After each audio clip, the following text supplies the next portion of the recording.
Hello, family, and welcome to another Plan with me. This is my weekly series where I show you guys how I plan out my week step by step.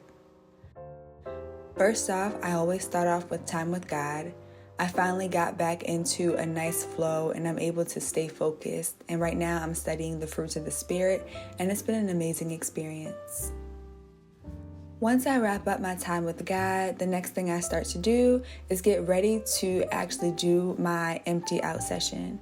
And this is where I'm emptying out all the tasks in my brain, all of the things that are pending to do items and things that I need to get done for this week. It doesn't necessarily mean that all of those things are going to get done, but I do just like to get it out of my head so that I'm not carrying around a mental to-do list. While I do this empty out session, let's go ahead and get into the weekly recap. This is the portion of the video where I tell you guys the highs and lows of last week and the strategy that I'm taking into next week.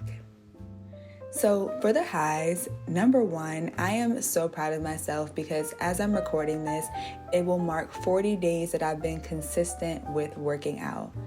This is a huge milestone for me, and it's not sponsored or anything. I'm just so excited because I've always wanted to take better care of my body, and now I'm actually having the resources to do it, and it just feels so good. I told myself that if I could be consistent for 30 days working out, that I would finally join the gym, and I just recently did it, and I'm so excited. It just feels so good to know that I'm honoring God with my body, and I just feel so much more confident. So summertime, I am ready for you. I think nailing down my morning routine has definitely helped me with this because I'm able to prioritize this time and not get so focused on just trying to rush through my day.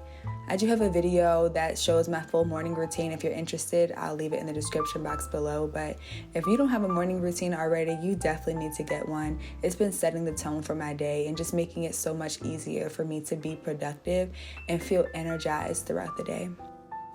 So before I tell you guys the next high, right now on the video, what I'm doing is I'm adding project times to my current to-do list. I think it's really important to estimate how long something is going to take you. Number one, because you can properly allocate the time that's necessary to finish the task.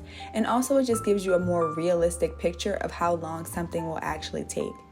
Sometimes we give ourselves longer than we think that we need, and so those type of things can lead to procrastination. So by adding project times, I've noticed that I've been a lot more efficient and realistic with what goes on my to-do list. Once those project times are added in, the next thing that I do is I work on my meal planning. I never skip this step because it has saved me so much time not having to worry about what I'm going to eat throughout the week. I meet with a lot of clients, have a lot of meetings, and my film and editing schedule is very intense, so I like to eliminate any decision fatigue throughout the week, and meal planning helps me to do that.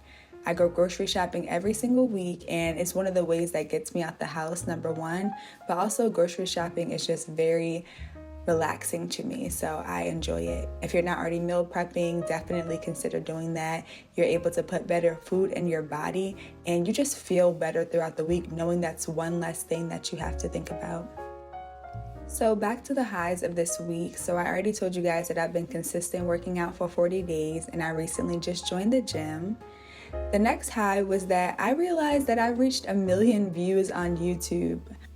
And honestly, I'm just so grateful because I really am a person that keeps my head down, and I try not to focus on the numbers and just focus on what God has called me to do. But to know that God is using this platform to reach people all over the world, and it's just so beautiful, and it's a full circle moment for me because this is actually how I got introduced to Christ. Even though I grew up as a Christian, I didn't have my own relationship with him, and I actually built it through a podcast, right? Like a podcast was teaching me how to build my relationship with God. So the fact that I get to do this on YouTube and people are getting closer to God and growing deeper in consistency and being more productive, it's honestly just such a blessing.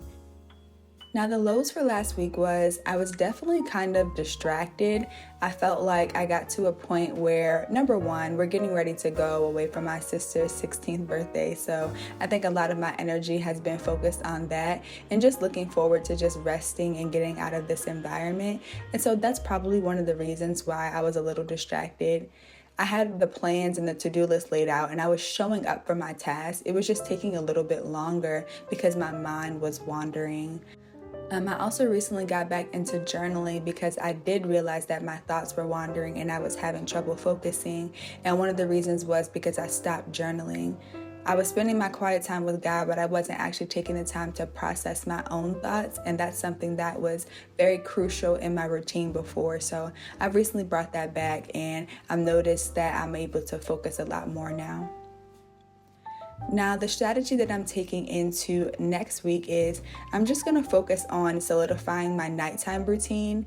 It's been a little off lately because, again, my period has kind of thrown me off, and I'm still trying to get used to anticipating when my sleep changes will happen, mood changes, and things like that, because those are just things that I don't really have a lot of control over. They're hormonal.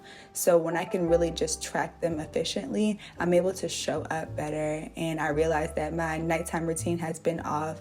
Everyone in my house goes to sleep at different times, and I really do prioritize spending time with my family. And so sometimes that just happens when they're up later. And even though I don't have to be anywhere specifically in the mornings, I still like to keep myself on a routine because I have things to do. So that's what I'll be implementing next week. I will maybe make a video about my nighttime routine once it's more solidified, but that's definitely the strategy that I'm taking into next week. So this wraps up the weekly recap. I'm just gonna go ahead and let the rest of the video play. I didn't actually put my tasks into Smart Tasks this week. That's the planning app that I usually use. And I only did that because a lot of my tasks from the previous weeks have been carrying over into this week because those tasks are a little bit heavier and they take a lot more time. So there are some weeks where I don't have to put everything into my Smart Tasks app, and there are some weeks where tasks carry over. And like I said, that really just depends on how long that particular task takes me. So you won't see me doing that, but if you do want to learn more about Smart Tasks, you can check out some of my older Plan With Me's, and I'll walk you through step by step on how I use them. So now I'm just going to go ahead and let the rest of the video play. Of course, if you guys have any questions about how to plan, how to be more productive, or any questions at all that you want me to make videos about, definitely leave them in the comments below. I read and respond to each and every single comment. I look forward to chatting with you guys. Love you. Bye.